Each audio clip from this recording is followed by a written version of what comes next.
ప్రతి అధ్యాయము వరస వచనము తన దివ్య ప్రేమ వాగ్దానంబులు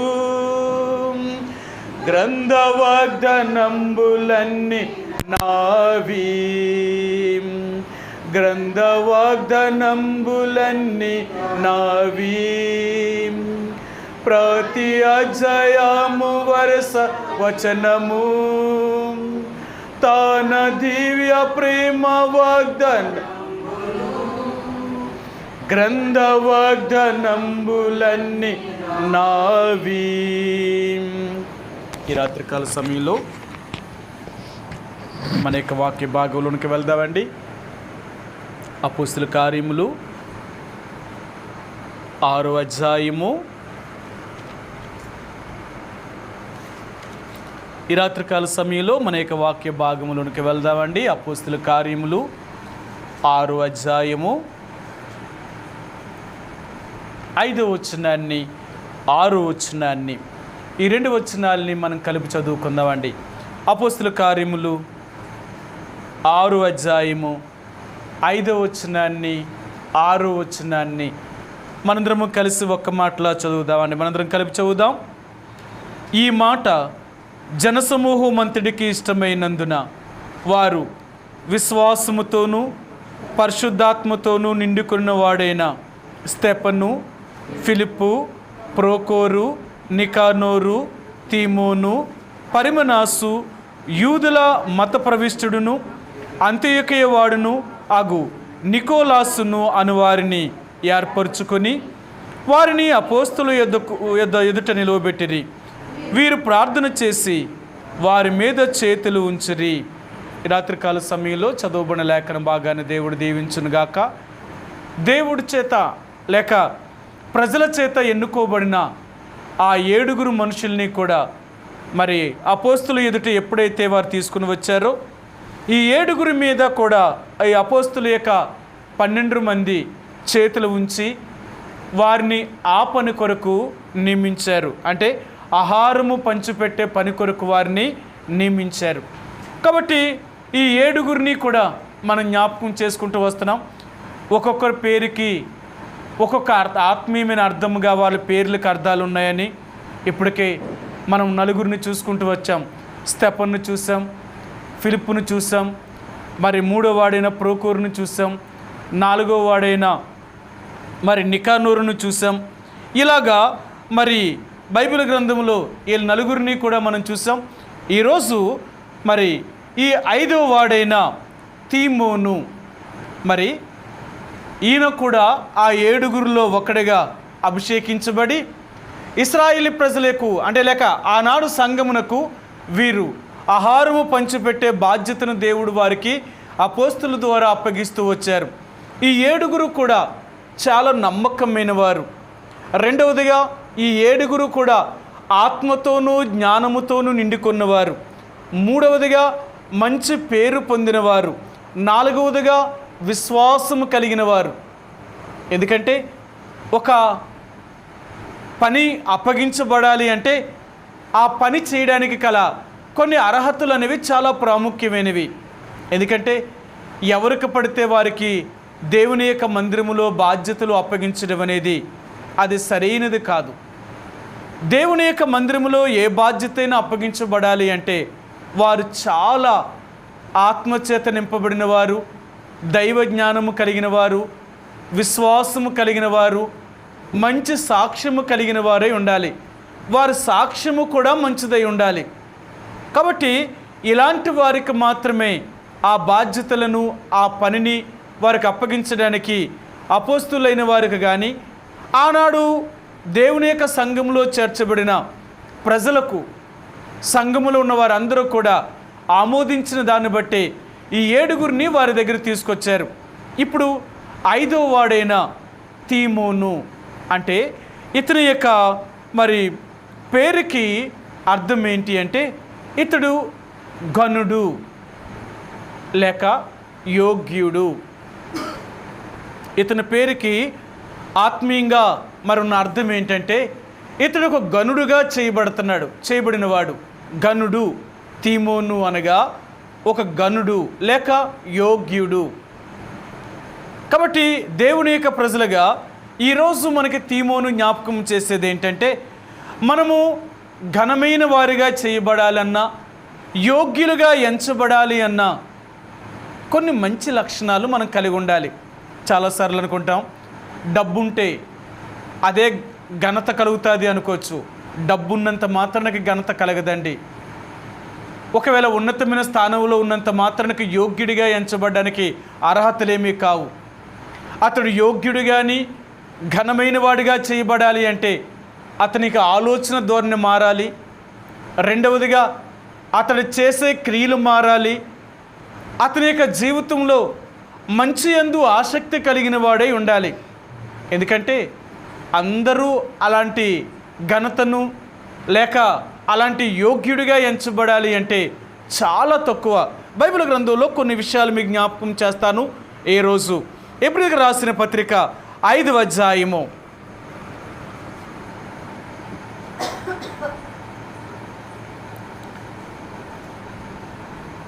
4వ వచనం అండి. ఎబ్రీయులకు రాసిన పత్రిక 5వ అధ్యాయము 4వ వచనం. మరియు ఎవడునూ ఈ ఘనత తనకు తానే వహించుకొనుడు గాని అహరోను పిలువబడినట్లుగా దేవుని చేత పిలువబడిన వాడే ఈ ఘనత పొందును. ఎవరైనా దేవుని చేత ఘనత పొందాలి అంటే వారు దేవుని చేత పిలువబడిన వారై ఉండాలి. అందరికీ ఆ ఘనత లేక ఆ యొక్క యోగ్యత అనేది కలగదండి. అందుకని అపోస్తలుడైన పౌలు అంటాడు, నేను అయోగ్యుడను అంటాడు. ఎందుకు అంటే నేను యేసు ప్రభువుని నమ్మడానికి కానీ, ఆయన సేవను చేయడానికి కానీ, లేక ఆయన ప్రజల్లో ఒకటిగా చేయబడ్డానికి కానీ నేను అర్హత లేని వాడిని. నేను అయోగ్యుడను,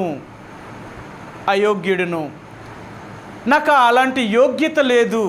కానీ దేవుడు నన్ను ఆ పని కొరకు యోగ్యముగా నమ్మకమైన వాడిగా ఎంచాడు ఆయన.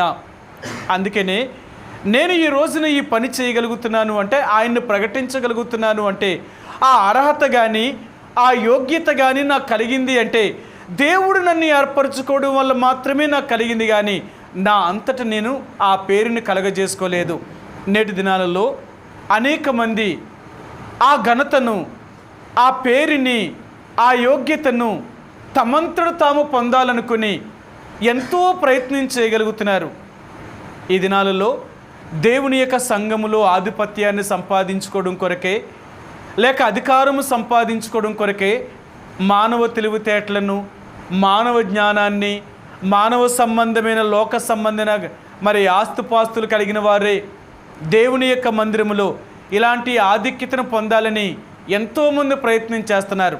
కానీ దేవుడు నీకు ఆధిక్యత కలిగించాలి అంటే లోక సంబంధమైన అర్హతలేమీ అక్కర్లేదు. మొట్టమొదటిగా ఆత్మ సంబంధమైన యోగ్యత, అర్హత నీకుందా? అందుకని ఇక్కడ ఎబ్రీయులకు రాసిన పత్రిక 5వ అధ్యాయములో ఒక ప్రధాన యాజకుడిగా అహరోను చేయబడ్డాడు అంటే, ప్రధాన యాజకుడిగా అర్హత పొందడానికి అహరోను ఒక్కడు మాత్రమే యోగ్యుడు అంటున్నాడు.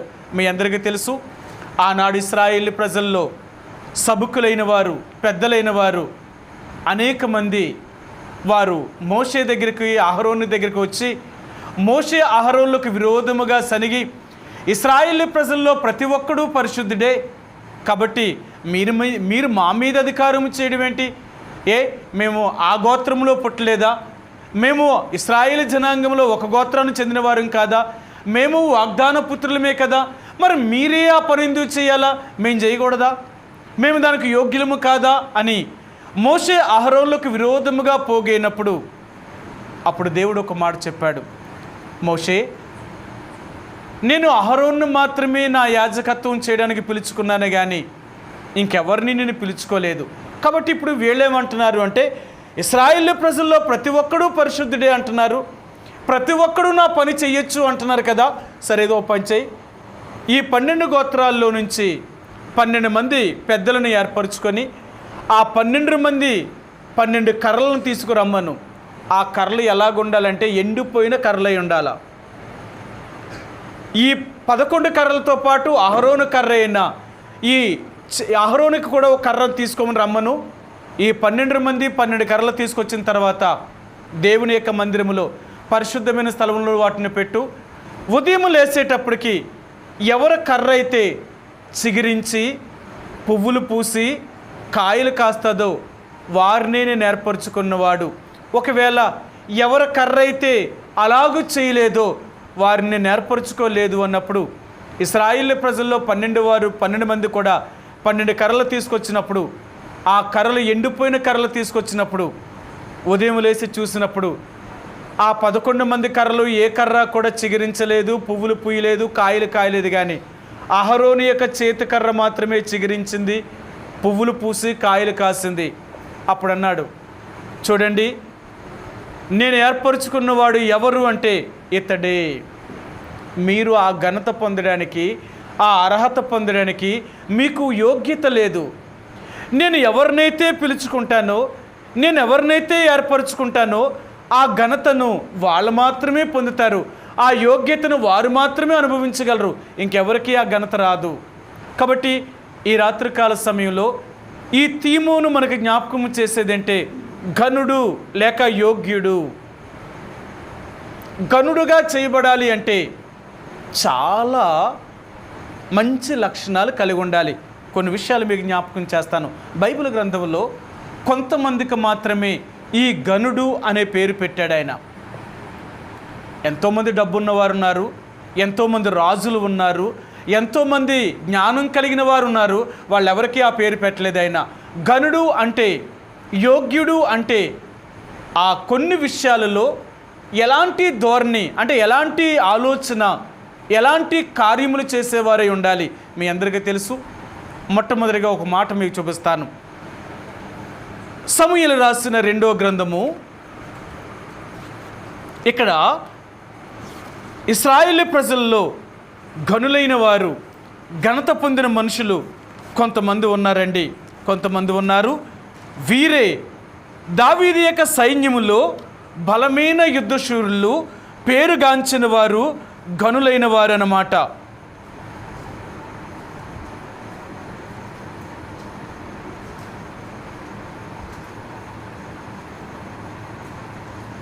ఇరవై 23వ అధ్యాయము, సమూయేలు రాసిన 2వ గ్రంథము 23వ అధ్యాయము, 23వ అధ్యాయం అండి.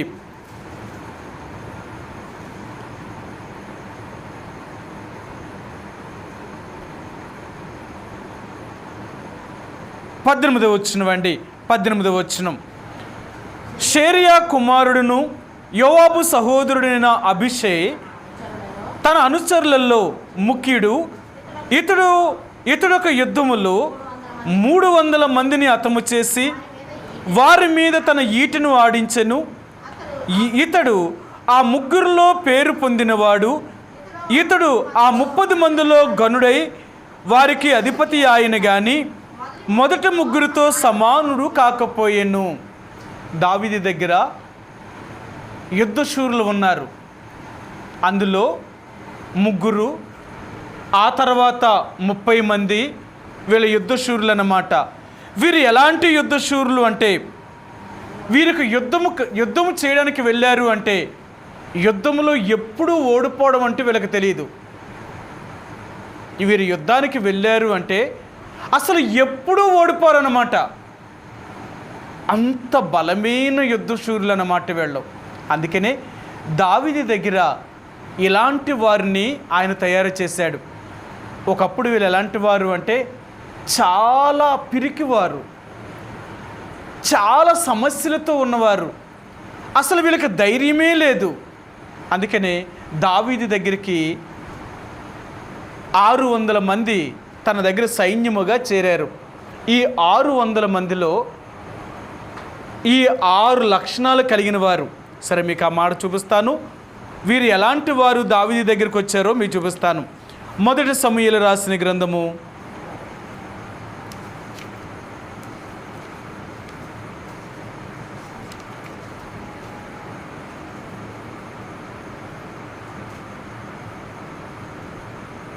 22వ అధ్యాయము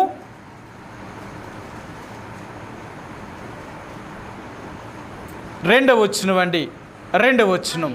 మరియు ఇబ్బంది గలవారును ఆ ఇబ్బంది గలవారందరూ, అప్పులు చేసుకున్న వారందరూ, అసమాధానముగా ఉండు వారందరూ దావీదు యొద్ద కూడుకొనగా అతడు వారికి అధిపతి ఆయెను. చూసారా ఎలాంటి వారు దావీదు దగ్గరికి వచ్చారు అంటే 4 రకాలైన మనుషులు ఇక్కడ ఉన్నారు.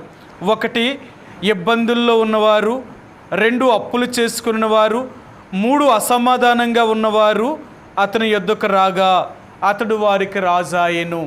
తర్వాత 30వ అధ్యాయం దగ్గరికి వచ్చినప్పుడు పనికి మాలిన వారు, పోకిరి వారు, వీళ్ళిద్దరు అంటే 5 వీళ్ళు దావీదు దగ్గరికి వచ్చిన ఈ 600 మందిలో ఇబ్బందుల్లో ఉన్నవారు, అసమాధానంగా ఉన్నవారు, అప్పుల్లో ఉన్నవారు, పనికి మాలిన వారు, పోకిరి వారు, ఇలాంటి వారు దావీదు దగ్గరికి వచ్చినప్పుడు దావీదు వారి మీద రాజు అయ్యాడట, అధిపతి అయ్యాడట. వీళ్ళు అధిపతి అయిన తర్వాత దావీదు వీళ్ళని ఎలా తయారు చేశాడు అంటే వీళ్ళు ఎవరు చూసినా వాళ్ళు చూసిన వారే భయపడిపోతారట. అందుకనే దావీదుకి 2వ సమూయేలు రాసిన గ్రంథంలో అబషాలోముతో యుద్ధం చేయవలసి వచ్చినప్పుడు అహీతోపేలు, ఊషియా 2 ఆలోచనలు చెప్పారు.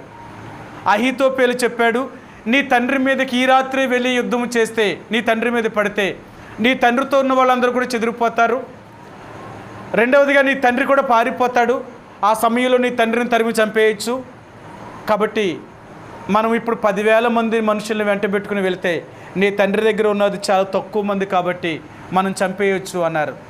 అప్పుడు చెప్పాడు, ఊషేని అడిగేటప్పుడు అబషాలోము, అహీతోపేలు ఇలా చెప్తున్నాడు, మరి నువ్వేమంటావు అన్నప్పుడు దావీదు యొక్క క్షేమము కోరినవాడు కాబట్టి ఊషే చెప్పాడు, రాజా అబషాలోమా, ఈసారి అహీతోపేలు చెప్పిన ఆలోచన చెడ్డది.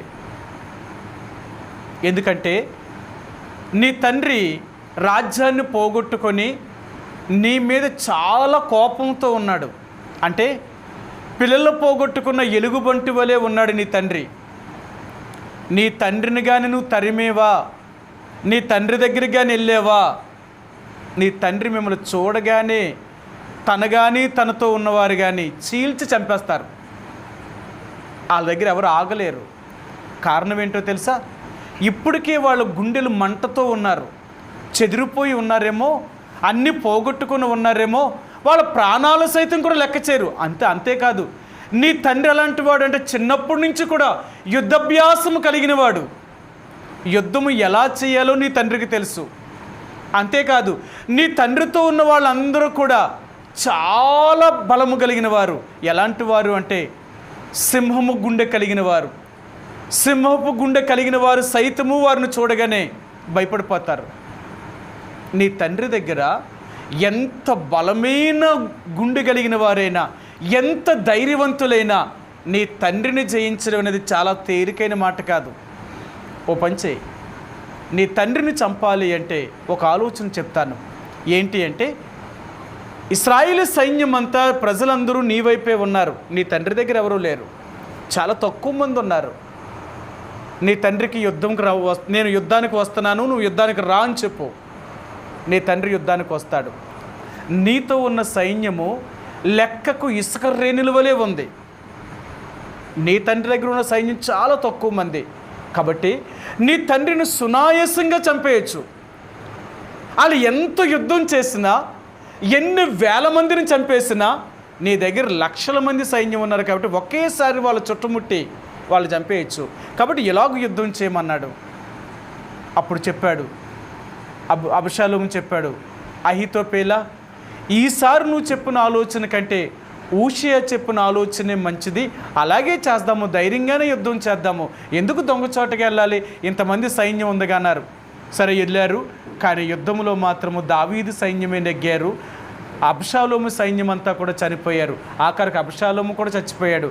ఆనాడు యుద్ధము దావీదు సైనికుల కంటే దేవుడే ఎక్కువగా చేశాడు యుద్ధం. అడవిలో చిక్కడిపోయి చచ్చిపోయిన వారు, ఆ వడగండ్ల దెబ్బకి చచ్చిపోయిన వాళ్ళే ఎక్కువ మంది చచ్చిపోయారు.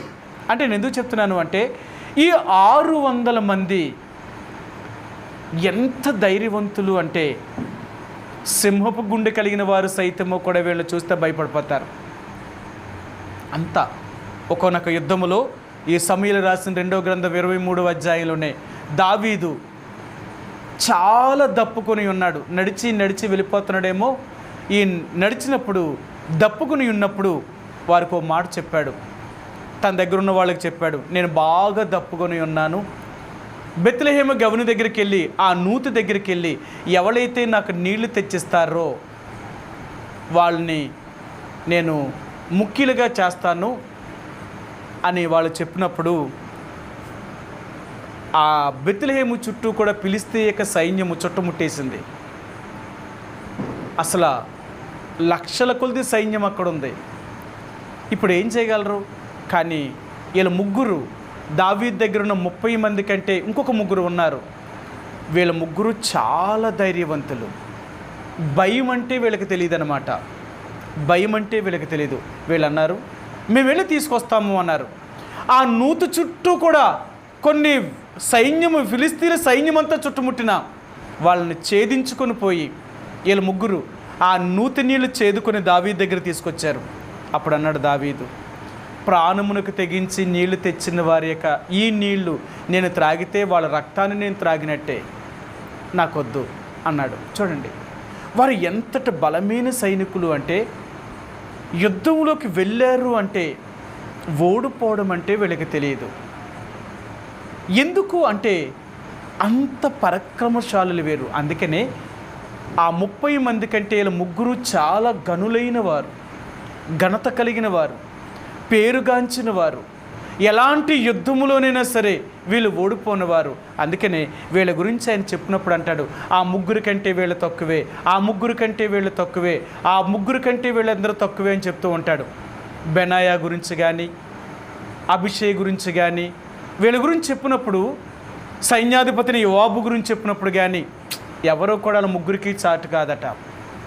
అందుకనే ఆ ముగ్గురులో పేరు పొందినవారు వీళ్ళ ముగ్గురు.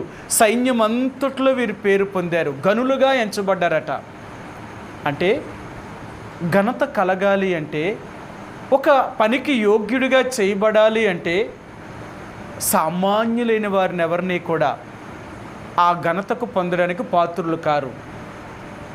ఘనత పొందాలి అంటే, యోగ్యుడిగా చేయబడాలి అంటే చాలా ప్రాముఖ్యతలు కలిగి ఉండాలండి. అందుకని వాళ్ళ పరిస్థితులు ఎలాగుండాలి అంటే, వాళ్ళ ఆలోచన ధోరణి మారిపోవాలి. ముందు వీళ్ళందరిలాగా ఆలోచించరు. వీరి ఆలోచన విధానమే వేరు. వీళ్ళ గనులు అంటే అందరిలాగా వీళ్ళు ఆలోచించరు. వీరి ఆలోచన వేరు, వీరు చేసే పని వేరు, వీళ్ళు నడిచే నడవడికి వేరు, అందరిలాగా చేయరు. సరే, 2వ మాట మీకు చూపిస్తాను. 2వ రాజులు రాసిన గ్రంథము 4వ అధ్యాయము, రాజులు రాసిన 2వ గ్రంథము 4వ అధ్యాయము 8వ వచనమండి. 4:8. రాజులు రాసిన 2వ గ్రంథము 4వ అధ్యాయము, రాజులు రాసిన 2వ గ్రంథము 4వ అధ్యాయము 8వ వచనమండి. ఒక దినమందు ఎలీషా షూనేము పట్టణమునకు పోగా అచ్చట గనురాలైన ఒక స్త్రీ భోజనమునకు రమ్మని అతనిని బలవంతము చేసిన గనుక. చూసారా, ఇక్కడ గనురాలైన ఒక స్త్రీ అట. గనురాలు అంటే నిజంగా అందరినీ గనురాలు అనరండి. ఘనమైన స్త్రీ అని కానీ, యోగ్యురాలు అని కానీ అందరినీ ఎంచరు. చూడండి, కొంతమంది స్త్రీలు ఉన్నారు, వాళ్ళు చేసిన క్రియలను బట్టే, వారు చేసిన మంచి లక్షణాలను బట్టే ప్రభుత్వం వారికి కొన్ని బిరుదులు ఇస్తూ ఉంటుందన్నమాట. చూసారా, మరి భారతరత్న అనే బిరుదు మరి మదర్ తెరీసా గారికి ఇచ్చారన్నమాట. ఎందుకంటే భారతరత్న అనే బిరుదు ఇవ్వడం అంటే అది డాక్టర్ బిఆర్ అంబేద్కర్ గారికి ఇచ్చారు. తర్వాత ఇంకా చాలా గొప్పవారు అయితేనే కానీ ఆ బిరుదు అందరికీ ఇవ్వరన్నమాట. అసలు భారతరత్న బిరుదు ఇవ్వాలి అంటే వాళ్ళు మన భారతదేశంలో ఈ ఉన్న 140 కోట్ల మంది జనాభాలో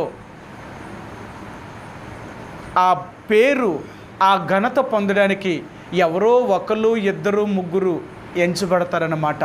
అందరూ దాన్ని పొందడానికి అర్హులేమీ కాదు. ఎందుకు ఇస్తారు అంటే వాళ్ళు చేసే కార్యములను బట్టి, వారు చేసే పనులను బట్టి ఆ ఘనత పొందడానికి, ఆ యోగ్యత పొందడానికి వారు యోగ్యులుగా ఎంచబడతారు. అలాగే ఈ రాజులు రాసిన 2వ గ్రంథములో ఘనురాలైన స్త్రీ అని చెప్పాడు. ఎందుకు దేవుడు ఈమె గురించి రాసినప్పుడు షూనేమీరాలైన ఒక స్త్రీ అని చెప్పొచ్చు కదా? సారేపతిలో ఒక విధవరాలని చెప్పిన దేవుడు షూనేమీరాలైన ఒక స్త్రీ అని చెప్పొచ్చు కదా? అలా చెప్పలేదు. ఈమె ఘనురాలైన స్త్రీ. ఎందుకు ఈమె ఘనురాలు చేయబడింది అంటే ఆమె చాలా మంచిదండి, చాలా మంచి స్త్రీ. అంటే ఈమె గురించి ఎందుకు చెప్తున్నారు అంటే ఎలీషా ఆమెను అడిగాడు, అమ్మా నాకింత ఆతిథ్యం చేసావు కదా, నా వల్ల నీకేమైనా సహాయం కావాలా అని అడిగినప్పుడు ఆమె చెప్పింది, అయ్యా నా భర్త ఉన్నాడు, నా బంధువులందరూ కూడా నాతోటే ఉన్నారు, కాబట్టి నాకేమీ అవసరం లేదు, నాకేమీ అక్కర్లేదు, నేను నా బంధువుల మధ్య ఉన్నాను. సరే, అందుకని అంటారు బైబిల్ గ్రంథములో ఆ గుణవతురాలైన ఘనమైన స్త్రీ అనే ఆమె ఎవరు అంటే అందరికీ ఆ పేరు రాదండి అనుమత బైబిల్ గ్రంథంలో అంటాడు. మరి మన సామెతల గ్రంథాన్ని చదివినప్పుడు అంటాడు, గుణవతి అయిన భార్య కానీ, గుణవంతురాలైన స్త్రీ కానీ, జ్ఞానము కలిగిన స్త్రీ కానీ, బుద్ధిమంతురాలైన స్త్రీ కానీ వాళ్ళు చేసే లక్షణాలు వేరు, అందరిలాగా ఉండరు. అందుకనే ఘనురాలైన స్త్రీ అని ఎందుకు ఈమెకు ఆ పేరు పెట్టారంటే నిజంగా ఆయన అంటే తన కుటుంబములో కానీ ఆ షూనేమి పట్టణంలోనే కానీ అలాంటి ఘనురాలైన స్త్రీ లేదట. ఎందుకు ఆమంత ఘనురాలుగా చేయబడింది అంటే ఈమెకి చాలా మంచి లక్షణం ఉంది. సరే, ఏంటి అంటే ఎలాంటి వారినైనా సరే ఈమె ఆదరించగలిగిన స్త్రీ. రెండవదిగా సహాయము చేసే స్త్రీ. మూడవదిగా ఈమె అనేక మందికి మరి అన్ని రకాలుగా సహాయము చేయడమే కాదు, వారి కష్టము నుంచి విడిపించడమే కాదు, వారికి ఎంతగానో మేలు చేసే స్త్రీ ఆమె. అందుకనే అందరి గురించి ఆ పేరు చెప్పరు, కానీ కొద్దిమంది స్త్రీల గురించి మాత్రమే ఆ పేరు చెప్పబడుతూ ఉంటుందన్నమాట. అందుకనే ఈమె ఘనురాలు ఎందుకయ్యిందంటే తనను కానీ, తన కుటుంబాన్ని కానీ, తన చుట్టుపక్కల ఉన్నవారిని కానీ ఆమె ఎంతో ప్రేమించి ఎంతగానో సహాయం చేయగలిగిన స్త్రీ ఆమె. అందుకే ఆమె గురించి ఘనురాలైన స్త్రీ అని చెప్పాడు.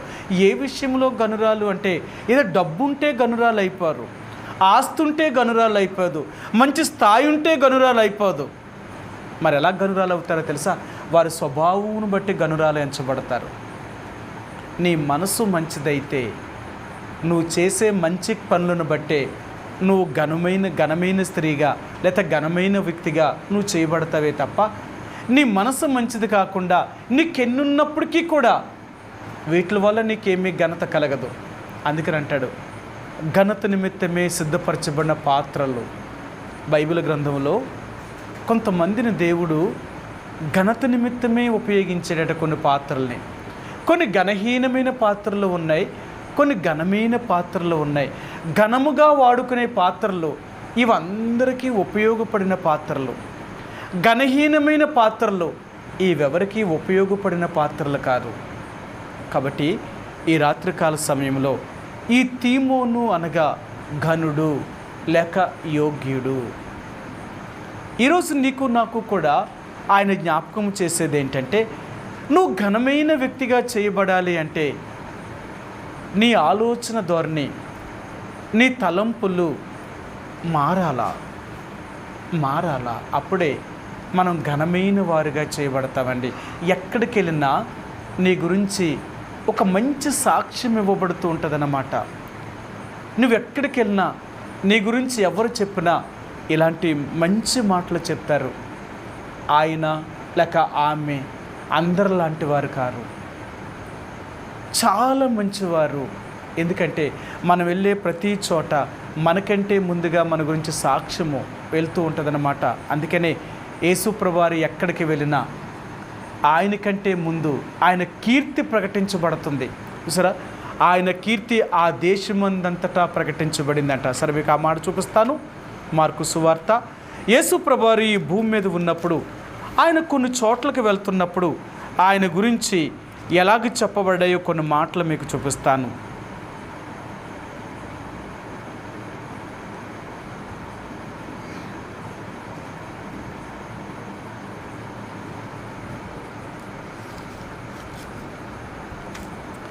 యేసుప్రభువారు వెళుతున్నప్పుడు ఆయన గురించి లేక ఆయన కోసం అనేక మంది ఎలాగ చెప్పారో ఆయన గురించి, ఆయన కీర్తి, ఆయన చేసిన మంచి పనులు ఎలాగ బోధించబడుతూ ఆయన గురించి ముందుగా వెళ్ళాయో ఒక మాటను ఆయన చెప్తాడనమాట. ఆయన కీర్తి ఆ దేశమందంతటా వ్యాపించిందంట. ఆయా ప్రదేశాల గుండా యేసుప్రభువారు వెళ్ళినప్పుడు ఆయా ప్రదేశాలలో ఆయన గురించి ఎంతగానో మంచి సాక్ష్యము చెప్తూ వెళ్ళారు. ఎందుకంటే ఆయన చేసిన కార్యములు అలాంటి కార్యములు చేశాడు కాబట్టి. ఆయన 3వ అధ్యాయము, క్షమించండి, మార్కు సువార్త 3వ అధ్యాయము 12వ వచనమండి. తన్ను ప్రసిద్ధి చేయవద్దని ఆయన వారికి ఖండితముగా ఆజ్ఞాపించెను. సరే, కానీ ఆయన తన్ను ప్రసిద్ధి చేయవద్దని వారికి ఎంత ఖండితముగా ఆజ్ఞాపించినా వారు మాత్రము ఆయన కీర్తిని ఆ దేశమందంతటా కూడా ప్రకటించారు వారు. సరే, యేసుప్రభువారు ఎక్కడికి వెళుతున్నా ఆయన గురించి వారు ఎంతగా చెప్తూ వచ్చారు. ఎందుకంటే ఆయన చేసిన మంచి పనులే ఆయన గురించి సాక్ష్యం ఇచ్చాయి.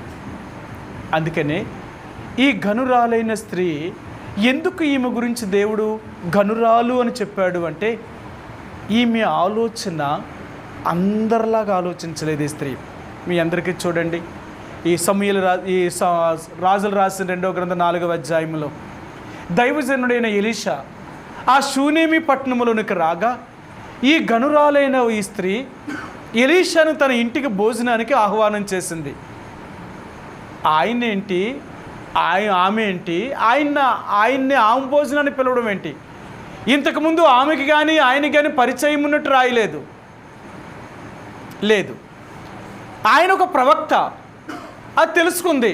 ఎలీషా అనేవాడు ఒక గొప్ప దైవజనుడు, ఆ నోట ఈ నోట అందరూ అనుకుంటూ ఉంటే ఆమె కూడా విన్నది.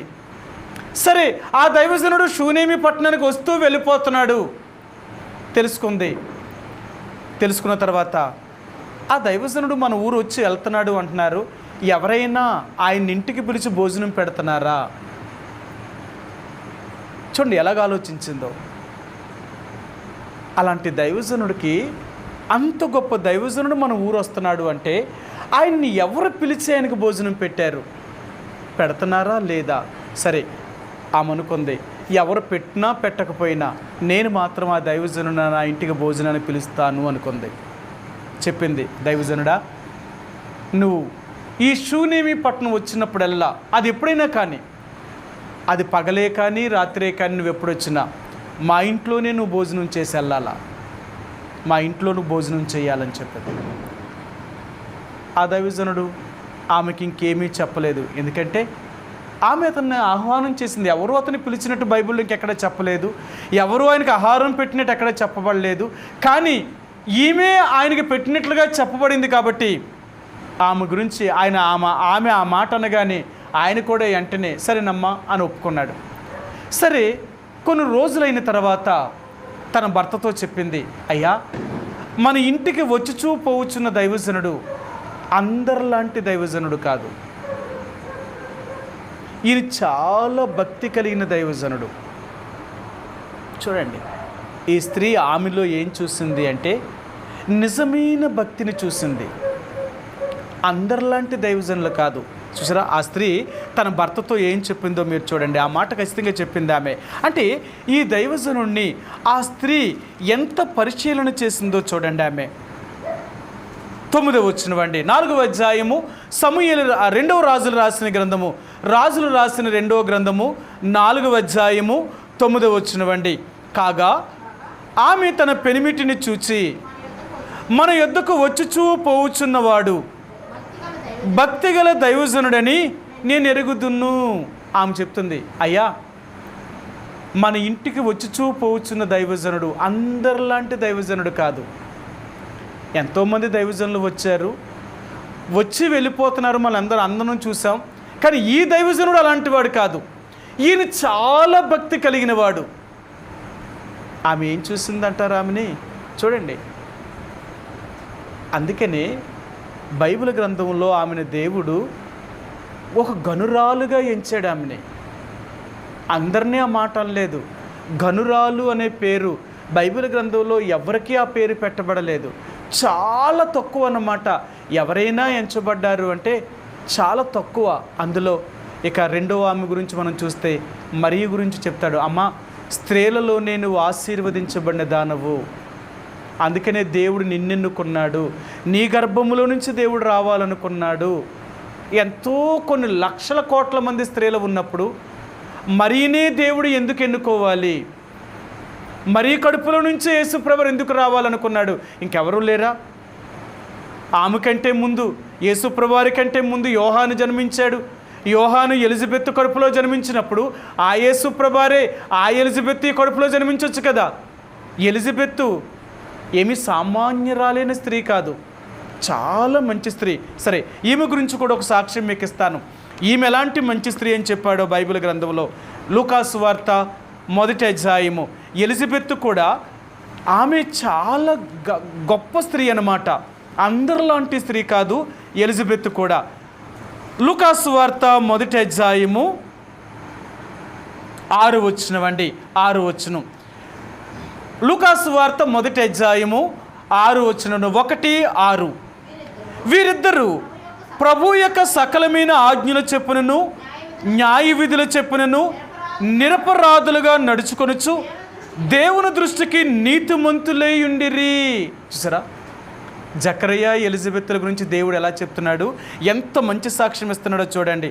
సకలమైన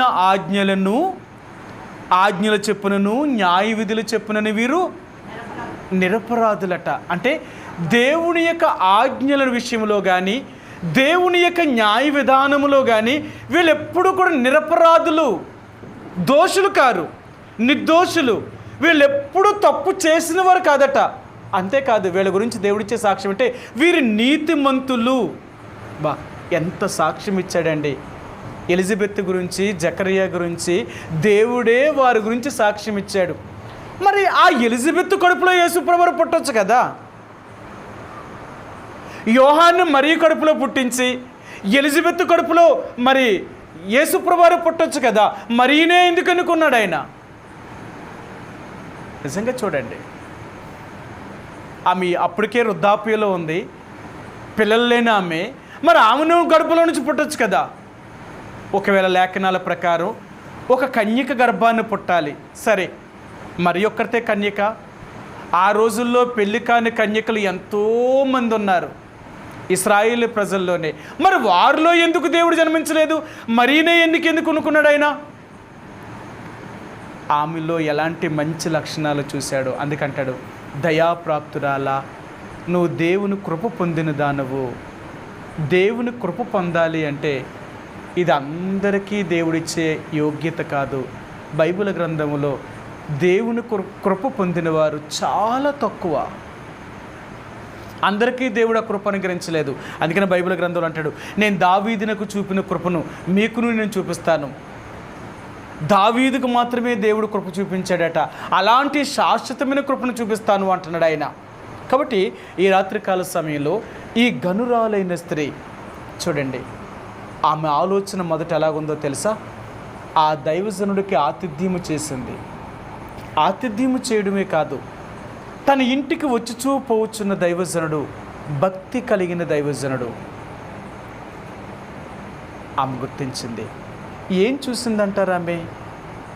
ఒక దైవజనుడు గురించి ఆమె అలాంటి సాక్ష్యం ఇవ్వడానికి ఏం చూసిందంటారు? ఒక నిజమైన దైవజనుడు అనేవాడు ఎలాంటి వాడో ఆమెకు తెలుసు. ఎందుకంటే ఆమె గనురాలు, ఈమె అన్ని రకాలుగా పరిశీలన చేసేది. ఒక దేవుని సేవకుడు గురించి ఆ స్త్రీ అలాంటి సాక్ష్యం ఇస్తుంది అంటే ఆమె అతన్ని ఎలా చూసిందంటే అన్ని రకాలుగా పరిశీలన చేసింది. ఈయనేమైనా ధనాపేక్ష కలిగిన వాడా, ఈయనేమైనా మోసగాడా, ఈయనైనా అబద్ధికుడా, ఈయన మంచివాడా కాదా, ఈయన చేసేది భక్తిగా ఇంత చేస్తున్నాడు, చెప్పేది ఒకటి ఈయన చేసేది ఒకటి అంటావా? ఎన్ని రకాలుగా పరిశీలన చేసి ఉంటుందో, ఎన్ని విషయాల్లో అతను చూసుంటుందో. కానీ ఎలీషా నిజమైన భక్తి కలిగిన దైవజనుడు ఆమె గుర్తించింది. ఆ గుర్తించిన తర్వాతే తన భర్తతో చెప్పింది, అయ్యా ఇలాంటి దైవజనుడికి మనము ఆతిథ్యం చేయాలి. భోజనం పెట్టి పంపించడమే కాదు, ఏదో తన ఆకలి తీర్చడమే కాదు, తనకి ఒక విశ్రాంతి కలిగించే స్థలాన్ని మనం సిద్ధం చేయాలి. ఆమె చెప్పింది, అయ్యా మన ఇంటి మేడ మీద అతని కొరకు ఒక గది కట్టేద్దాం. ఆ దైవజనుడు వచ్చినప్పుడు కానీ పోయినప్పుడు కానీ ఆయన ఎక్కడ తింటున్నాడు, మన దగ్గర తింటున్నాడు కానీ తినేసి వెళ్ళిపోతున్నాడు, ఆయన ఎక్కడ పడుకుంటున్నాడు, ఎక్కడ విశ్రాంతి తీసుకుంటున్నాడు, ఆయన ఎక్కడ, ఆయనకి ఏమైనా ఇల్లు ఉందా, ఇవన్నీ వాకప్ చేసింది. ఆ దైవజనుడి గురించి వాకప్ చేసినప్పుడు ఆయన ఏది సంపాదించుకునే దైవజనుడు కాదు. ఎలీషా ఏలియా యొక్క శిష్యుడు. ఏలియా బ్రతికినంత కాలము కూడా తనకి స్థిరమైన నివాసం అంటూ ఏమీ లేదు. ఆయనకి సరైన వస్త్రము లేదు, సరైన ఇల్లు లేదు, సరైన వసతులు ఏమీ కల్పించుకోలేదు దైవజనుడైన ఎలీషా. అందుకనే ఏలియాను ఆ ఆహాబు రాజు వెతుకుతున్నప్పుడు ఆయన అడిగాడు, రాజా మనం వెతుకుతున్న మనుషుడు ఎలాగ ఉంటాడు అంటప్పుడు వారు చెప్పారు, అతడు నడుము చుట్టూ తోలు దట్టి కట్టుకుంటాడు, అతని మెడ మీద భుజం మీద గొంగలు వేసుకుంటాడు, అంతే, ఇంకంతకంటే అతనికి ఏమీ ఉండదు అన్నాడు. చూడండి, ఒక దైవజనుడు అతనికి ఏముంది అంటే ఏమీ లేదు, ఐడెంటిఫై. మనం ఒక రాజుగారు వెతుకుతున్నారు అంటే రాజుగారు వెతికే వ్యక్తి ఎంత గొప్పవాడై ఉండాలా, లేక ఎలాంటి వాడై ఉండాలా, కానీ ఏమీ లేని వాడిని వెతుకుతున్నాడు. అయితే చెప్పాడు, అతని దగ్గర ఏమీ లేకపోయినా అతనితో దేవుడు ఉన్నాడు, ఆ దైవజనుడితో దేవుడు ఉన్నాడు. అతడు ఏది చెప్తాడో జరిగిపోద్దంతే, అతడు ఏది చెప్తాడో జరిగిపోద్దంతే. కాబట్టి అతడు ఎలాంటి వాడు? అతని దగ్గరున్న శిష్యుడైన గేహాజీ, ఏలియా దగ్గర పనిచేసిన వాడైనా ఎలీషా, ఈయనెంత గొప్ప దైవజనుడు అంటే ఎప్పుడు ఏది ఆశించిన వాడు కాదు. మీకు ఒక మాట చెప్తాను. ఆనాడు సిరియా దేశపు సైన్యాధిపతి నయమాను కుష్ఠరోగం పోయినప్పుడు నయమాను ఎలీషాకి వస్త్రాలు, డబ్బు, బంగారము, కొన్ని కానుకలు తీసుకొచ్చాడు. నయమాను బాగుపడిన తర్వాత తను తెచ్చిన కానుకలన్నీ ఎలీషా దగ్గర పెట్టి అన్నాడు, అయ్యా నువ్వు నన్ను బాగు చేసిన దాన్ని బట్టి ఇవన్నీ నీకు నేను కానుకలుగా ఇస్తున్నాను, ఇవన్నీ నువ్వు తీసుకో అని చెప్పాడు. అప్పుడు ఎలీషా ఏమన్నాడో తెలుసా? నయమాను, ఇశ్రాయేలు ప్రజల్లో కూడా దేవుడు ఉన్నాడు, నేను సేవించుచున్న దేవుడు కూడా జీవము కలిగిన వాడు, కాబట్టి నువ్వు తెచ్చింది ఏది కూడా నాకు అక్కర్లేదు, ఇవన్నీ నువ్వే పట్టుకెళ్ళిపో, నాకేది వద్దు అన్నాడు. చూడండి, ఎలీషా నయమానుకి ఏమని సమాధానం చెప్పాడో ఒక మాట మనం చదువుదాం. రాజులు రాసిన 2వ గ్రంథము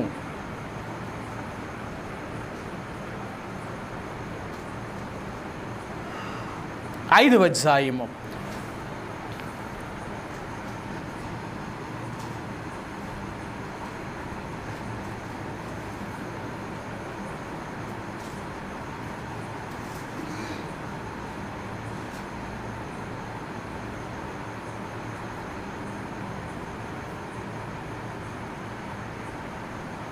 16 వచ్చినవండి. 5:16. ఎలీషా, యెహోవా సన్నిధిని నేను నిలువబడి ఉన్నాను, ఇశ్రాయేలు దేవుడైన యెహోవా జీవము తోడు, నేనేమీ తీసుకొను అని చెప్పెను. నయమాను అతన్ని ఎంత బ్రతిమాలినను అతడు ఒప్పకపోయాను. చూడండి ఎంత గొప్ప దైవజనుడు ఎలీషా. ఈయనకేం అవసరం లేదంటారా? నిజంగా నయమాను తెచ్చినవన్నీ కూడా ఎలీషాకు అవసరమేనండి. ఎందుకంటే ఆ దైవజనుడికి ఏమీ లేదు. కానీ అతడు తీసుకోవడానికి నిరాకరించాడు. నాకు అక్కర్లేదు, నాకేమీ వద్దు కూడా. చూడండి ఎంత గొప్ప దైవజనుడు. ఏలియా ఎంత గొప్ప దైవజనుడు అంటే ఆయన కంటే గొప్ప దైవజనుడు ఎలీషా అయ్యాడు. ఎలాగయ్యాడు అంటే ఆయన చేసిన క్రియలు, అతను చేసిన పనులు, అతని యొక్క జీవిత విధానమే అతని గురించి సాక్ష్యం చెప్తుంది. అందుకని ఈ గనురాలైన స్త్రీ ఎలీషాని గురించి చెప్పినప్పుడు అంటుంది, దైవజనుడు మన ఇంటికి వచ్చి పోవచ్చున్న దైవజనుడు, అందరిలాంటి వాడు కాదు, చాలా భక్తి కలిగిన దైవజనుడు. కాబట్టి అయ్యా అతనికి మన ఇంటి మేడ మీద ఒక చిన్న గది కట్టించి ఆ గదిలో అతను మన ఇంటికి వచ్చినప్పుడల్లా కూర్చోడానికి ఒక పీట, భోజనం చేయడానికి ఒక బల్ల, అతను పడుకోవడానికి ఒక మంచము, అతడు ఉన్నప్పుడల్లా దీపం వెలిగించుకోవడానికి ఒక దీపస్తంభాన్ని అతని గదిలో పెడదాం. అతనికి ఒక ఇల్లు కడదాం, ఒక గది కడదాం అని చెప్పింది. తన భర్త కూడా ఆమెను ఎప్పుడూ కూడా ఏమీ అనలేదు. ఆమె ఏం చెప్పినా అది రైటు, అంటే మంచే చెప్తుంది నా భార్య అని తన భర్త కూడా ఆమెను నమ్మాడు. అంటే తన భర్త తన భార్యను నమ్మాడు అంటే ఆమె తన భర్త పట్ల ఎంత శ్రద్ధ వహించిన ఆమె. ఈ రోజులో చూడండి, ఎవరైనా ఒక భర్త భార్యకి ఏదైనా చెప్పాడు అనుకో, భార్య వెంటనే దానికి ఇంకో సమాధానం చెప్తుంది. ఒకవేళ భార్య ఏదైనా చెప్పింది అనుకోండి, భర్త వెంటనే ఇంకో దాన్ని చెప్తాడు. కానీ ఇక్కడున్న భర్త, ఈ గనురాలైన యొక్క భర్త అలాగ చెప్పలేదు. ఎవరో ఒక వ్యక్తి కోసం, ఒక దైవజనుడు కోసం మనం భోజనం పెడుతున్నాం సరిపోదా? మనం ఒక దాన్ని ప్రత్యేకంగా మళ్ళీ ఒక ఇల్లు కట్టి ఆ ఇంట్లో ఇన్ని వస్తువులు పెట్టమంటున్నావు. ఆయన మనకేమైనా బంధువా? మనకేమైనా దగ్గరోడా? ఎందుకు నువ్వు అలా చేస్తున్నావు అని తన భర్త కూడా అనలేదు. నువ్వేది చేసినా మంచి చేస్తావు. చూడండి, ఆ స్త్రీ విషయంలో తన భర్త కూడా ఏమీ అనలేదు. అందుకనే ఆమెను గనురాలు అని ఎందుకు ఎంచాడో తెలుసా? ఆ పేరు పొందాలి అంటే ఈ గనురాలైన స్త్రీ తనను, తన భర్తను, తన పిల్లలను అందరినీ చక్కగా పరిపాలన చేసుకునే స్త్రీ ఈమె. ఆ ఘనత ఆమె మాత్రమే పొందగలదు. బైబిల్ గ్రంథంలో దేవుని యొక్క మందిరములో ఏ స్త్రీ అయినా వాడబడాలి అంటే ఆమె కొన్ని లక్షణాలు ఉండాలట. సరే, మీకు ఆ మాట చూపిస్తాను, ఎలాంటి లక్షణాలు ఉండాలో. అపోస్తలుడైన పౌలు ఈ తిమోతితో చెప్పినప్పుడు ఈ మాటను వాడారు ఆయన. సరే, మీకు ఆ మాట చూపిస్తాను. తిమోతికి రాసిన మొదటి పత్రిక 3వ అధ్యాయము 11వ వచనమండి. తిమోతికి రాసిన మొదటి పత్రిక 3వ అధ్యాయము 11వ వచనం. అటువలే పరిచర్య చేయు స్త్రీలను మాన్యులై, కొండెములు చెప్పని వారును, మితానుభావము గలవారును, అన్ని విషయములలో నమ్మకమైన వారినై ఉండవలెను. దేవుని యొక్క మందిరములో పరిచర్య చేయాలి అంటే ఆ స్త్రీ ఎలాంటి స్వభావం కలిగి ఉండాలంటేనట, వారు మాన్యులై, చాలా నమ్రత కలిగిన స్త్రీ అయి ఉండాల. మాన్యత కలిగిన వారే, సరే, నెమ్మది కలిగిన వారే, ప్రశాంతమైన జీవితాన్ని కలిగిన వారు. ఎన్ని సమస్యలు ఉన్నా సరే తన జీవితంలో ప్రశాంతతను మాత్రం పోగొట్టుకునే స్త్రీ కాదు. అందుకనే లోకంలో సామెత చెప్తారు, సముద్రము కన్నా శాంతం మిన్న అంటారు. ఎన్ని సమస్యలు ఉన్నా నువ్వెప్పుడూ ప్రశాంతతతో ఉండాలి. ఎందుకో తెలుసా? నువ్వు దైవభక్తి కలిగిన స్త్రీవి, నువ్వు దైవభక్తి కలిగిన దేవుణ్ణి నమ్ముకున్న బిడ్డవి. సహోదరి అయినా సహోదరుడైనా దేవుని యొక్క మందిరంలో పరిచర్య చేసేటప్పుడు వాళ్ళు మాన్యులై, రెండవదిగా కొండెములు చెప్పని వారు, ఇక్కడి విషయాలు అక్కడ, అక్కడి విషయాలు ఇక్కడ చెప్పేవారు కాదు. కొండెములు చెప్పేవారు కాదు, లేని విషయాన్ని చెప్పేవారు కాదు, లేనిది పుట్టించేవారు కాదు. అందుకని అంటున్నాడు వీరు కొండెములు చెప్పకూడదు. మూడవదిగా వీళ్ళ గురించి ఇచ్చే సాక్ష్యం ఏంటి అంటే మితానుభావము గలవారును అన్ని విషయములలో నమ్మకమైన వారు. నమ్మకత్వం అనేది చాలా ముఖ్యమండి. అందుకనే ఎంత నమ్మకముగా ఉంటావో అంతగా నువ్వు గనుడుగా చేయబడతావు, అంత యోగ్యుడిగా యోగ్యురాలుగా చేయబడతావు. కాబట్టి ఈ గనురాలైన స్త్రీ ఎలీషా విషయంలో ఆమె ఎలాంటి భద్రతను తీసుకుందో చూడండి. అందుకని ఆమె చేసిన క్రియలు కానీ, ఆమె జీవిత విధానము కానీ, ఆమె నడవడిక కానీ అందరిలాగా చేయలేదు. రెండవది మీరు చూడండి, ఎలీషాకి ఇంత మర్యాద చేసిన తర్వాత ఎలీషా ఆమెను పిలిచి ఒకరోజు ఒక మాట అడిగాడు. అమ్మా, నా కోసం నువ్వెంత చేసావు కదా, నీకేమైనా అవసరం ఉందా? నువ్వేమైనా నా ద్వారా సహాయం పొందాలనుకున్నావా? చెప్పు, నేను నీకే సహాయం కావాలన్నా, ఒకవేళ నీ గురించి రాజుతో చెప్పమన్నా సరే నేను రాజు దగ్గరికి వెళ్ళి చెప్తాను. పలానా ఆమెకి నువ్వు ఇలాంటి సహాయం చెయ్యని నేను చెప్తే రాజు సైతం కూడా నా మాట వింటాడు, కాబట్టి నేను రాజుకు చెప్పమంటావా అని అడిగాడు. అప్పుడు ఆ స్త్రీ చెప్పింది, నేను ఇంత చేశాను కదా ఈ దైవజనుడికి, నేనేదైనా ఒక మేలు పొందాలి కదా అనుకోలేదు. ఆ వెంటనే చెప్పింది, అయ్యా, నీ ద్వారా నేను మేలు పొందడానికి నేనేమీ అక్కర్లో ఉన్నదానని కాదు, నాకే కొరత లేదు, నేను అన్నీ కలిగిన దానను, నాకు అన్నీ ఉన్నాయి, నా స్వజనుల మధ్య, నా సొంత బంధువుల మధ్య నేను ఉన్నాను, నాకేమీ తక్కువ లేదు. నిజంగా మీకు తక్కువ లేదా అంటే ఆమెకు నిజంగా లేదు, ఆమెకు సంతానం లేదు, పిల్లలు లేరు ఆమెకి. కానీ ఆమె ఆ విషయం కూడా చెప్పలేదు. అయ్యా, నాకు సంతానము లేని దాన్నే ఉన్నాను, మీరు చేయగలిగితే నాకు పిల్లలు పుట్టేలాగా చెయ్యండి అని ఆ గనురాలైన స్త్రీ చెప్పొచ్చు. కానీ ఆమె అడగలేదు, ప్రత్యుపకారము తిరిగి పొందాలనుకోలేదు. ఆమె చేసిన మేలుకి ఆ దైవజనుడి దగ్గర నుంచి మరలా మేలు పొందాలనుకోలేదు. ఎంత మంచి స్త్రీ చూడండి.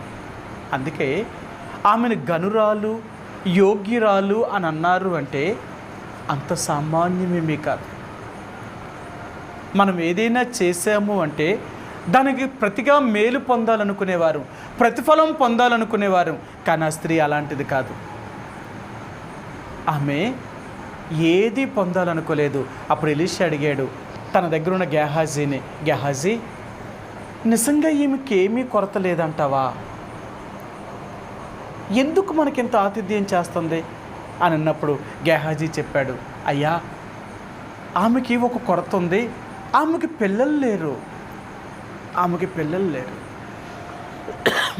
అప్పుడు వెంటనే పిలిచాడు, అమ్మా, నీకు పిల్లలు లేరంట కదా, మరి పిల్లలు లేరనే సంగతి నాకు ఎందుకు చెప్పలేదు? నువ్వు నిజంగా చెప్తే నేను నీకు పిల్లలను అనుగ్రహిస్తాను కదా, నేను సేవించుచున్న దేవుడు జీవం కలిగిన వాడు, నేనేం చెప్తానో జరుగుతుంది, మరి ఎందుకు అడగలేదు నువ్వు? గేహాజీని అంటే ఆ ఎలీషా గేహాజీ ద్వారా తెలుసుకొని ఆ షూనేమీరాల్ని పిలిచి అప్పుడు చెప్పాడు, అమ్మా, నీకు మరుసటి ఏటకు కొడుకు పుడతాడు అని చెప్పాడు ఆయన. అప్పుడు కమ్మన్నదే, దైవజనుడా, నాతో నువ్వు అబద్ధం ఆడొద్దు. కారణం ఏంటో తెలుసా? నా భర్త ఇప్పటికే ముసలివాడు, కాబట్టి అతనికి పిల్లలు పుట్టే అవకాశం లేదు, కాబట్టి నాకు పిల్లలు పుట్టరు, నన్నేమీ నమ్మించి మోసం చేయొద్దు. నేనేమి అడగలేదు కదా, నాకు పిల్లలు కావాలని ఏమి అడుగుతలేదు కదా, నేను నీకు ఇంత చేశాను, నువ్వు నాకు ఏదైనా చేయమని నేను అడగలేదు కదా, నన్నెందుకు నువ్వు ఎలా చెప్తున్నావు? నాకు అక్కర్లేదు అని చెప్పింది. కానీ ఆ దైవజనుడు అన్నాడు, లేదు లేదు, నీ భర్త ముసలివాడైనా నేను సేవించుచున్న దేవుడు నేను ఏది చెప్తే అది జరుగుతుంది, నీ కొడుకు పుడతాడు అని చెప్పాడు. చూడండి, ఆ గనురాలైన స్త్రీ ఎలాంటి మనస్తత్వం కలిగిందో. అందుకని అంటారు, దేవుని యొక్క బిడ్డలుగా నీవు నేను కూడా అటువంటి ఘనత కానీ, అటువంటి యోగ్యత కానీ మనం పొందాలి అంటే, ఆ మంచి సాక్ష్యమును పొందాలి అంటే ఎలాంటి జీవితం మనం కలిగి ఉండాలి? అంత సామాన్యం అంటారా? ఒక మంచి సాక్ష్యాన్ని సంపాదించుకోవాలంటే జీవితాంతము మనం మంచిగా జీవిస్తేనే కానీ ఆ మంచి సాక్ష్యాన్ని సంపాదించుకోలేము. ఈరోజు చెడ్డ సాక్ష్యాన్ని సంపాదించుకోవడం ఎంతసేపు, మంచిని సంపాదించుకోవడం చాలా కష్టం. దాని కొరకు ఎంతో ప్రయాసపడాలి, ఎన్నో వాటిని పోగొట్టుకోవాలి, ఎంతో నష్టపోతేనే తప్ప ఒక మంచి సాక్ష్యము లేక మంచిగా ఘనత, ఆ యోగ్యత అనేది మనకు కలగదండి. కాబట్టి ఈ రోజున యేసు ప్రభువారి దగ్గర నువ్వు నేను కూడా అలాంటి అర్హత లేకపోతే ఆ ఘనత నీవు నేను కూడా పొందాలి అంటే, ఆ తీమోను చెప్పినట్లుగా అతని పేరుకి అర్థమే గనుడు లేక యోగ్యుడు. దేనికి గనుడుగా యోగ్యుడిగా ఎంచబడ్డాడు అంటే, దేవుని యొక్క ప్రజల మధ్య దేవుడి దగ్గర అతడు ఎంతగా నమ్మకమైన వాడిగా ఎంచబడ్డాడు, ఎంత మంచి సాక్ష్యము కలిగిన వాడు. లేకపోతే ఇశ్రాయేలు ప్రజల్లో అంతమంది ఉండగా సంఘమానాడు ఎన్నో వేల మంది విస్తరిస్తున్నప్పుడు అందులో ఈయనొక్కడుగా ఎందుకు ఎంచబడ్డాడు? ఈయన మంచి మనస్సాక్షి కలిగిన వాడు. అందుకనే ఈరోజు దేవుడు అంటున్నాడు, నువ్వు అధ్యక్ష పదవిని కావాలి అనుకుంటే, నువ్వు పెద్దవాడిగా గనుడుగా ఎంచబడాలి అనుకుంటే, యోగ్యుడిగా ఎంచబడాలి అనుకుంటే, నీ జీవితంలో అటువంటి అర్హతను పొందాలి అంటే కొన్ని మంచి లక్షణాలు కలిగి ఉండాలా. అందుకంటాడు అధ్యక్షుడొగవాడు ఎలాంటి మంచి లక్షణాలు కలిగి ఉండాలి, ఎంత మంచి సాక్ష్యమును కలిగి ఉండాలి. అలాంటి వాడు మాత్రమే అధ్యక్ష పదవిని, ఆ దొడ్డ పనిని, అలాంటి యోగ్యతను వారు అనుభవించగలరు. అందుకనే దేవుని యొక్క మందిరములో కానీ, దేవుని యొక్క పరిచర్యలో కానీ ఎవరినైనా దేవుడు వాడాలి అంటే, ఎవరినైనా దేవుడు వాడుకోవాలి అంటే అటువంటి అర్హతలు లేకుండా దేవుడు వాడుకోరు. ఒకవేళ అర్హత లేకుండా వాడుకుంటే వారి వల్ల దేవుని యొక్క సంఘమే పాడవుతుంది. కాబట్టి ఈ రాత్రి దేవుడు మనకు నేర్పించేది ఏంటి అంటే, తీమోను అనగా ఒక గనుడు లేక యోగ్యుడు. ఈ గనుడుగా యోగ్యుడిగా ఎంచబడాలి అంటే కొన్ని ప్రాముఖ్యమైన లక్షణాలు కలిగి ఉండాలి. అందుకని చెప్పాను, దావీదు దగ్గర ఉన్న సైనికులలో చాలా పరాక్రమవంతులు, ఎంత బలవంతులు అంటే ఎలాంటి యుద్ధంలోకి వెళ్ళినా వారు ఎప్పుడూ ఓడిపోవడం అంటూ ఎరగిన వారు. అందుకనే దావీదు దగ్గర ఉన్న వారిలో ముఖ్యులైన వారు, గనులైన వారు 3 ఉన్నారు. ఆ 3 తర్వాత 30 మంది ఉన్నారు. ఆ 30 మంది తర్వాత కొన్ని లక్షల మంది సైన్యం ఉంది. సేనాధిపతులు ఉన్నారు, సంస్థానాధిపతులు ఉన్నారు, లేక ఆ రాజు దగ్గర సైన్యాధిపతి ఉన్నాడు.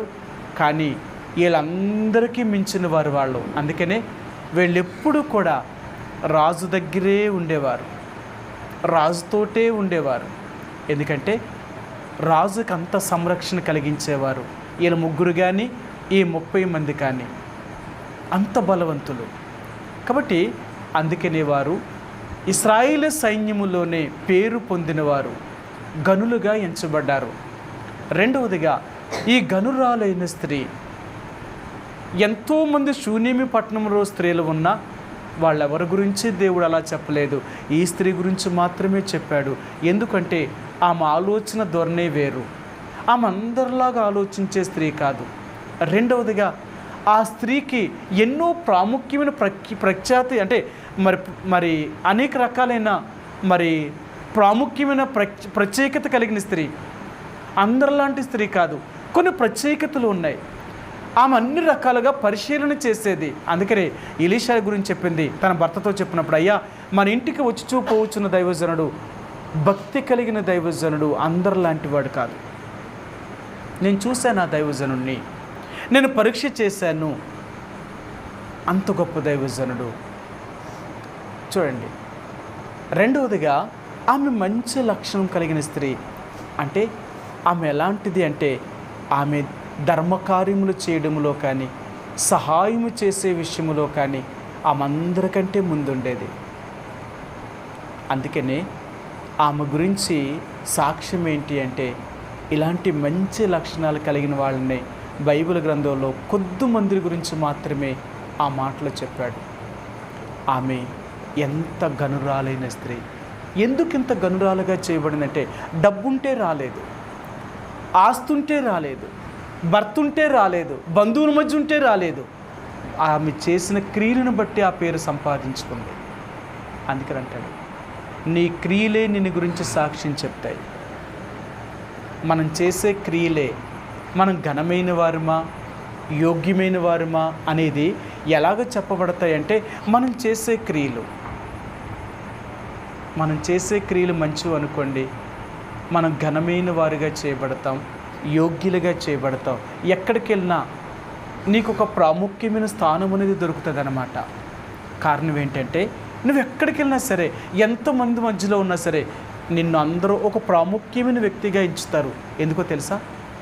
నువ్వు అందరితో పాటు ఉండే వ్యక్తివి కాదు. నీ మనస్తత్వాన్ని, నువ్వు చేసే క్రియలను బట్టే నీకు ఆ ఘనత కలుగుతుంది. అందుకని అన్నాడు, అహరోను పిలువబడినట్లుగా ఎవరైతే పిలువబడతారో వాళ్ళు మాత్రమే ఆ ఘనత పొందుతారు. ఆ ఘనతను పొందాలి అంటే, యోగ్యుడిగా ఎంచబడాలి అంటే నీవు నేను మనం పూర్తిగా మారాలి. ఆ ఘనత నిమిత్తమే వాడబడిన పాత్రగా వాడబడాలి అంటే, ఎంత ఘనమయంగా వాడబడాలంటే ఎంత ప్రాముఖ్యంగా మనం ఎంచబడాలి. అందుకని అంటాడు, ఈ లోకంలో ఎన్నో లోహాలు ఉన్నాయి. ఇనుము దగ్గర నుంచి లెక్కేసుకుంటే బంగారం దాకా ఎన్నో ఉన్నాయి. వెండి కానీ, ఇత్తడి కానీ, రాగి కానీ, ఇలాంటి ఎన్నో ఉన్నాయి. కానీ ఈ ఎన్ని లోహాలు ఉన్నా బంగారానికి ఉన్నంత విలువ వీటికి ఏదీ లేదు. బంగారం బంగారమే. అలాగే నా జీవితంలో కూడా దేవుని బిడ్డలము అంటే మన యొక్క జీవితమే వేరు. అందరిలాంటి వారం కాదు. మనం ఎక్కడికి వెళ్ళినా మన గురించి ఒక మంచి సాక్ష్యము ముందెళ్తూ ఉండాలా. మనం ఎవరిమి, మనం ఎలాంటి వారమో ఎవరెన్ని చెప్పినా నువ్వు మాత్రం చెడ్డ వ్యక్తివి కాదు. అర్థమైందా? నువ్వెప్పుడూ మంచి వ్యక్తివే. మంచి వ్యక్తిగా నువ్వు బ్రతకాలి అంటే ఎవరెన్ననుకున్నా నువ్వు మంచి చేసుకుంటూ వెళ్ళిపోవాలి. వాళ్ళు ఎలాగన్నారని ఇలా మారకూడదు, వీళ్ళు ఎలాగన్నారని మనం ఇలా చేయకూడదు. ఎవరెన్ననుకున్నా సరే మనం చేయవలసింది మనం చేసుకుంటూ వెళ్ళిపోవాలి. అందుకని అంటాడు, అప్పుడే నీవు నేను కూడా ఆ ఘనత పొందడానికి లేక యోగ్యులుగా ఎంచబడ్డానికి నీకు నాకు దేవుడు అటువంటి యోగ్యతను అర్హతను దేవుడు అనుగ్రహించగలడు. కాబట్టి రాత్రికాల సమయంలో ఈ తీమోను ద్వారా మనం నేర్చుకునేది ఏంటంటే, గనుడుగా ఎంచబడాలన్నా యోగ్యులుగా ఎంచబడాలన్నా తనకి ఎంత సమర్పణ, ఎంత త్యాగము, ఎంత మంచి స్వభావం కలిగి మనం దాతృత్వము కలిగిన వారిగా దేవుని కొరకు యథార్థముగా నమ్మకంగా సేవించేవారిగా మనం ఉండగలిగినప్పుడే దేవుడు నిన్ను నన్ను కూడా ఒకరోజు అందరి మధ్య మనకు ఘనతను కలగచేసేవాడు. అందుకని అంటాడు, యేసు ప్రభువారు ఒకరోజు మనకు ప్రత్యక్షమైనప్పుడు మనకి కూడా అలాంటి మహిమ ఘనతను మనం పొందేలాగా దేవుడు చేస్తాడట. చివరిగా ఈ మాట చూపిస్తాను. రోమిలికి రాసిన పత్రిక 8వ అధ్యాయము, రోమిలికి రాసిన పత్రిక 8వ అధ్యాయము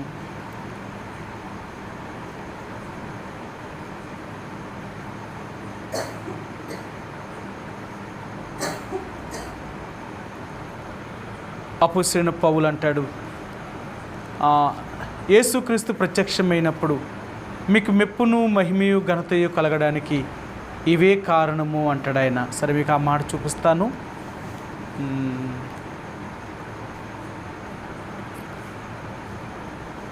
దేవుని యొక్క ప్రజలుగా,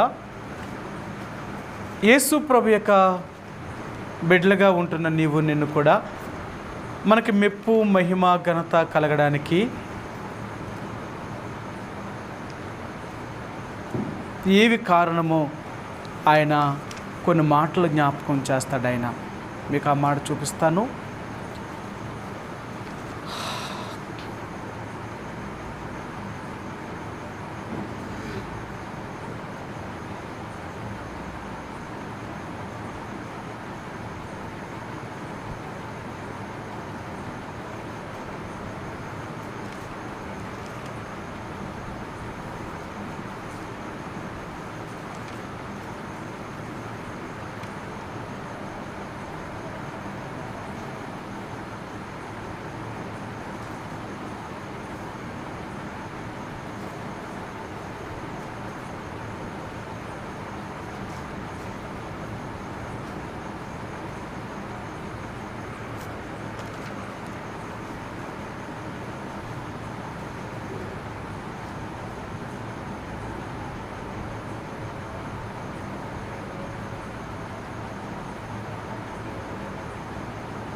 అపోస్తలుడైన పౌలు చెప్తాడన్నమాట.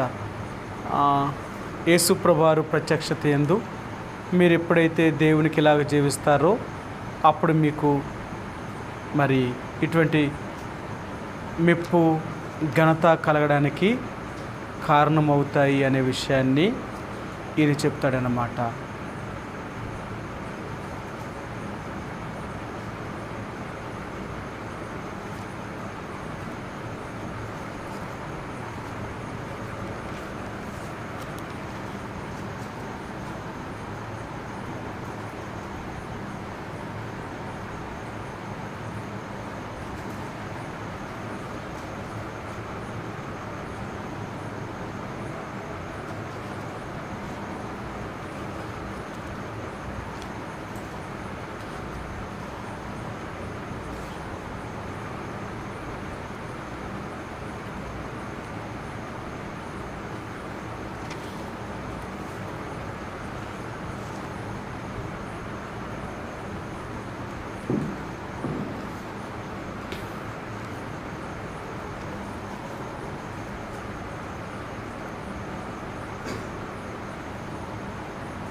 సరే, తర్వాత మీకు చూపిస్తాను. యేసు ప్రభువారి కొరకు మనం ఎంతగా నమ్మకముగా, యోగ్యముగా, ఘనమైన వారిగా ఎంచబడతామో అప్పుడే దేవుని యొక్క మరి రాజ్యములో లేక ఆయన రాకడ సమయంలో ఆయన దగ్గర నిలబడినప్పుడు మనకు మెప్పు, ఘనత, మహిమ కలగడానికి ఇవే కారణమవుతాయి అంటాడు ఆయన. కాబట్టి దేవుని యొక్క ప్రజలుగా నీవు నేను కూడా దేవుని చేత ఆ మెప్పు, ఆ ఘనత, ఆ మహిమను పొందాలి అంటే ఈ లోకంలో యోగ్యముగా ఉండాలి, ఘనమైన వారిగా ఉండాలి అంటే మన ప్రవర్తన, మన జీవితము, మన నడవడిక, మనం చేసే పనులు వీటన్నిటిలో మార్పు ఉండాలన్నమాట. అలాగున్నప్పుడే దేవుడు నీకు నాకు కూడా అటువంటి ఘనతను, మెప్పును, యోగ్యతను మనకు అనుగ్రహించగలిగిన వాడు ఉంటాడు. ఆ రీతిగా ప్రభువు మనకు సహాయం చేయనుగాక. ప్రార్థించుకుందాం. మా ప్రేమ కలిగిన పరలోకమందున్న మా తండ్రి, యేసు ప్రభువారి యొక్క పరిశుద్ధమైన ఘనమైన నామములో ఈ రాత్రికాల సమయంలో బైబిల్ పట్టణంగా మీ సన్నిధికి రావడానికి మాకు సహాయం చేసినందుకు వందనాలు. అపోస్తుల కార్యములు 6వ అధ్యాయము 5వ వచనములో దేవా, ఆనాడు సంఘములున్న నీ ప్రజల చేత ఎన్నుకోబడిన వారైన ఆ 7గురిలో 5వ వాడైన తీమోను, ఇతడు పేరుకి ఘనుడు లేక యోగ్యుడు అని ఎంచబడ్డారు. అటువంటి ఘనత, ఆ యోగ్యతలోనికి రావాలి అంటే ఒక వ్యక్తి ఎలాగూ మారాలనే విషయాలు జ్ఞాపకం చేశారు. దావీదు దగ్గరున్న పరాక్రమవంతుల్లో పేరు పొందిన వారు, ఘనులైన వారు 3, ఆ తర్వాత 30 మంది. ఆ 30 మంది మీద మరొక 3 మీరు ఏర్పరిచారు. దావీదు ఏర్పరచుకున్నాడు. వారు ఘనులైన వారు, ఎలాంటి యుద్ధములకు వెళ్ళినా ఎప్పుడూ ఓటమును చూడని వారు. అందుకనే వారు పేరు పొందినవారు, ఘనులైన వారుగా ఎంచబడ్డారు. సమూయేలు రాసిన 2 రాజులు రాసిన 2వ గ్రంథము 4వ అధ్యాయంలో ఘనురాలైన ఆ స్త్రీ, ప్రభువా, దైవజనుడైన ఎలీషా విషయంలో ఆమె ఎలాంటి ఆసక్తి కలిగిందో, ఆమె ఆ దైవజనుడు గురించి ఎలాంటి సాక్ష్యం ఇచ్చిందో, ఆమె ఎలాంటి మంచి జీవితాన్ని కలిగిందో మాకు జ్ఞాపకం చేశారు. ఊరికినే ఘనురాలుగా ఎంచబడలేదు.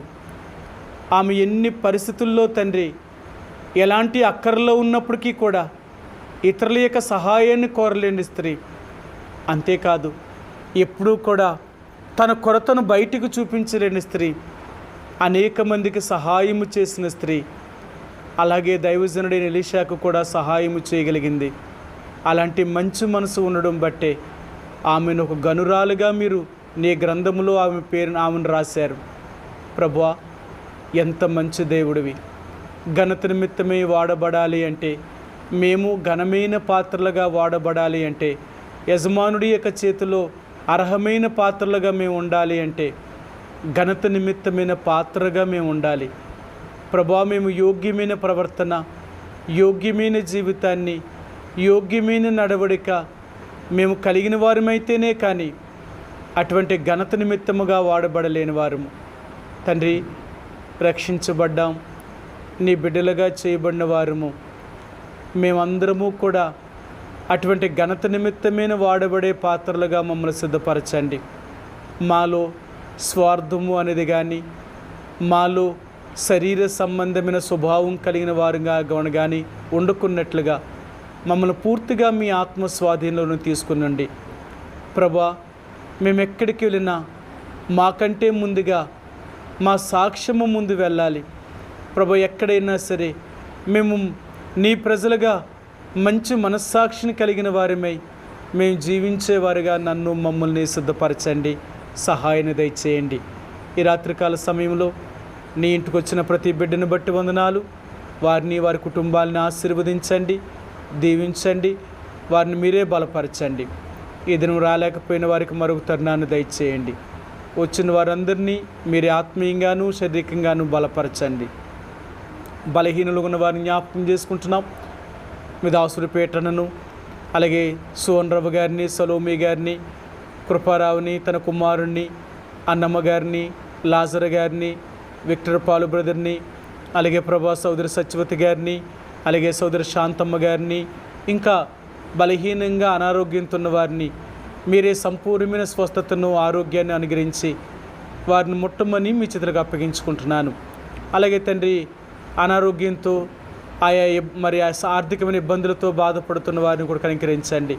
అలాగే ప్రభా, మరి వాతావరణం అనానుకూలత వల్ల ముంపును గురైన వారు నీ ప్రజలు విజయవాడలోను, గుంటూరు ప్రాంతంలోను, ప్రకాశం ప్రాంతంలో, ఆంధ్రప్రదేశ్లో పలు చోట్ల, అలాగే తండ్రి మరి తెలంగాణలో కూడా అనేక చోట్ల, ఈ భారతదేశంలో అనేక రాష్ట్రాల్లో ప్రభా అనేకమైన వరద ప్రాంతాల్లో నీ ప్రజలైన వారు, ఆయా రాష్ట్రాల్లో ఉన్న ప్రజలు ఎన్నో ఇబ్బందులు పడుతుంటుండగా మీ చిత్తమైతే వారికి కావలసిన ఆహారమును, వస్త్రమును, నివాసమును అనుగ్రహించి ఆ ముంపు ప్రాంతాల నుంచి వారిని విడిపించి వారు కోల్పోయిన సమస్తాన్ని తిరిగి పొందడం కొరకే వారికి సహాయాన్ని దయచేయండి. ఎటువంటి వ్యాధులకి వారు గురి కాకున్నట్లుగా కాపాడండి. వారి ఆర్థిక సమస్యలంట్లో మీ దక్షిణాస్థానం చాపండి. వారు నష్టపోయినది అంతటినీ మరలా తిరిగి సమకూర్చుకోవడానికి సహాయాన్ని దయచేయండి. ఇలాగ ప్రభా, ఇబ్బందుల్లో ఉన్నవారు, అనారోగ్యంతో ఉన్నవారు, ఆర్థికమైన సమస్యలతో బాధపడుతున్నవారు, అనారోగ్యంతో బాధపడుతున్న వారిని కూడా జ్ఞాపకం చేసుకుంటున్నాం. వారికి మీరే సంపూర్ణమైన మీ ఆదరణ, మీ ధైర్యాన్ని, మీ నెమ్మదును, మీ విడుదలను అనుగ్రహించి వారిని అన్ని రకాలుగా భద్రపరచమని మీ చేతులకు అప్పగిస్తున్నాం. ఈ రాత్రికాల సమయంలో మీ సన్నిధికి వచ్చిన ప్రతి బిడ్డను బట్టి వందనములు, స్తోత్రములు చెల్లిస్తూ విత్తబడిన వాక్యాన్ని ఇరికటి ఫలింపు చేసి మేము కూడా అటువంటి ఘనత నిమిత్తమైన పాత్రగా వాడబడేవారుగా సిద్ధపరచమని యేసు ప్రభువారి యొక్క పరిశుద్ధమైన ఘనమైన నామములో ప్రార్థించి స్తుతించి అడిగి వేడుకుంటున్నాం మా తండ్రి, ఆమేన్. తొట్టిల్లకుండా మిమ్మల్ని కాపాడుటకును, ఆయన మహిమ ఎదుట ఆనందముతో నిర్దోషులుగా నిలవబెట్టుటకును మన శక్తిగల రక్షకుడైన అద్వితీయ దేవునికి, మన ప్రభువైన యేసుక్రీస్తు ద్వారా మహిమయు మహత్యమును, ఆధిపత్యమును, అధికారమును యుగములకు పూర్వమును ఇప్పుడును సర్వయుగములకును కలుగునగాక. ఆమేన్. ప్రైజ్ లార్డ్ అండి. Praise the lord.